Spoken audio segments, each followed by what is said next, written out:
Hello மக்களே, டிஎன்பிஎஸ்சியோட அந்த combined engineering exam, அதாவது ஒருங்கிணைந்த பொறியியல் தேர்வுகள் பற்றி ஒரு முக்கியமான அப்டேட் ஒன்று கொடுத்துருக்காங்க.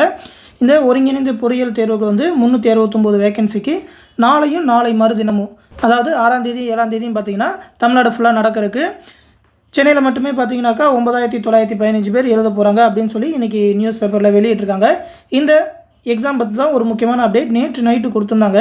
அதாவது இந்த பொறியியல் தேர்வு வந்து திட்டமிட்டபடி நடைபெறும் அப்படின்னு சொல்லி டிஎன்பிஎஸ்சி தெரிவிச்சிருக்காங்க 6ஆம் 7ஆம் தேதியில்.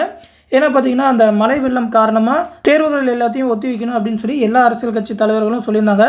அதாவது தென் மாவட்டங்களையும் மழை வெள்ளம் ஆயிடுச்சு, சென்னையிலையும் பார்த்தீங்கன்னா மிக்ஜாம் புயல்னால வெள்ளம்னால நிறைய பேரால் ப்ரிப்பேராக இருக்க முடியாது அப்படின்றனால எக்ஸாம்லாம் தள்ளி வைக்கணும்னு கேட்டிருந்தாங்க. டிஆர்பிலாம் கூட எக்ஸாம் தள்ளி வச்சுருந்தாங்க அப்படின்றத காரணம் காட்டி கூட இந்த எக்ஸாமை தள்ளி வைக்க சொல்லியிருந்தாங்க. ஆனால் டிஎன்பிஎஸ்சி வந்து திட்டமிட்டபடி நடக்கும் அப்படின்னு சொல்லிட்டாங்க. அதனால் இந்த எக்ஸாமுக்கு அப்ளை பண்ணியிருக்கீங்கன்னா எக்ஸாம் வந்து அந்த ஷெடியூல் படி 6ஆம் தேதி 7ஆம் தேதியும் நடக்கும். கரெக்டாக எக்ஸாம் அட்டன் பண்ணிருங்க. இந்த எக்ஸாம் பற்றி கூட நம்மளோட கேண்டிடேட், நம்மளோட மெம்பர் கூட ஒரு டவுட் கேட்டிருந்தாங்க. எக்ஸாமில் பார்த்தீங்கன்னாக்கா ஹால் டிக்கெட்டில் இந்த மாதிரி 6ஆம் தேதி 7ஆம் தேதி அப்படின்னு சொல்லி 3 எக்ஸாமே போட்டிருக்கு அப்படின்னு சொல்லி கேட்டிருந்தாங்க. 2 நாளுமே எக்ஸாம் நடக்குமான்னு.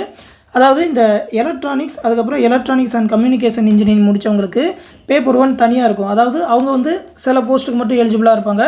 அவங்களுக்கு வந்து 6ஆம் தேதி காலையில் எக்ஸாம். அதுக்கப்புறம் மதியம் பார்த்திங்கன்னா தமிழ் எலிஜிபிலிட்டி, ஜென்ரல் ஸ்டடீஸ் காமனான பேப்பர் எல்லாருக்குமே நடக்கும் அந்த 6ஆம் தேதி மதியத்துக்கு மேலே. அதுக்கப்புறம் 7ஆம் தேதி பார்த்திங்கன்னா எல்லாருக்குமே நடக்கிற மாதிரியான பேசிக்ஸ் ஆஃப் இன்ஜினியரிங் உண்டு, அதுக்குன்னு செப்பரேட்டான போஸ்டிங் உண்டு. அப்படின்றனால 7ஆம் தேதி இந்த எக்ஸாம் நடக்கும் மதியம் 2 மணிலேருந்து.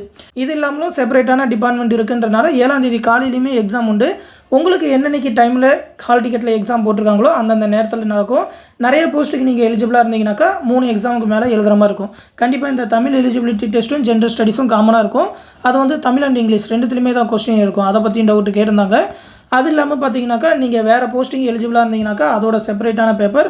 அது இல்லாமல் இந்த பேசிக்ஸ் ஆஃப் இன்ஜினியரிங்க்கும் நீங்கள் குவாலிஃபை அப்படின்றனால 7ஆம் தேதி ஈவினிங்கும் ஒரு பேப்பர் இருக்கும் அப்படின்னு சொல்லி தெளிவாக தான் ஹால் டிக்கெட்டில் போட்டிருப்பாங்க.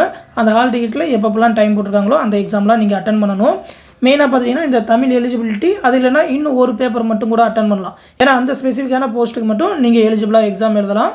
ஆனால் முடிஞ்ச வரைக்கும் எந்தெந்த எக்ஸாம்லாம் சொல்லியிருக்காங்களோ அந்த எல்லா எக்ஸாமுமே அட்டன் பண்ணிடுங்க. எக்ஸாம் வந்து திட்டமிட்டபடி நடக்கும் அப்படின்னு சொல்லி டிஎன்பிஎஸ்சி சொல்லிட்டாங்க. அதனால் கன்ஃபார்மாக எக்ஸாம் நடக்கும்.